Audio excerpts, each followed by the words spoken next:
This pandemic has impacted every aspect of our lives and every aspect of this campaign. Our country, and in fact the world, are facing an unprecedented series of crises. As the coronavirus spreads across the country, the 2020 election is in flux. This is your 2020 Fix.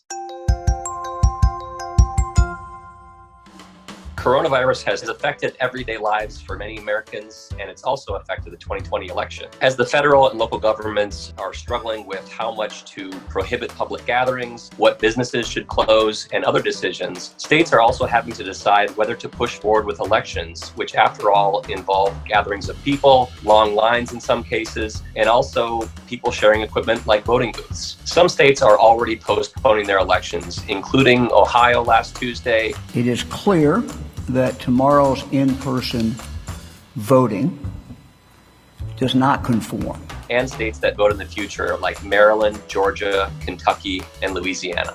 It's generally accepted that more states are going to have to look at postponing, and maybe even some states who have postponed already could have to push voting even further off. As these states have postponed their primaries, though, the Democratic National Committee this week actually urged states to move forward with their primaries. They have urged these states to take extra precautions and also expand absentee voting. The DNC also faces a potentially tough decision of its own when it comes to holding the July convention. States are supposed to have their delegates decided by June, and if they don't, they could be penalized.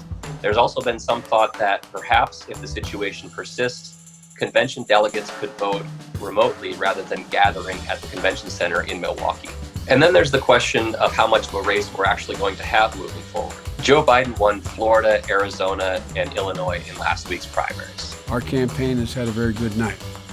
We moved closer to securing the Democratic Party's nomination for president. At this point, Bernie Sanders would need to win more than 60% of the remaining delegates to actually win the race. His campaign has said it is reassessing, but there is increasing pressure on Sanders to get out of the race and let the party move forward. Alaska, Hawaii, and Wyoming are supposed to be the next states with nominating contests on April 4th, at least until further notice.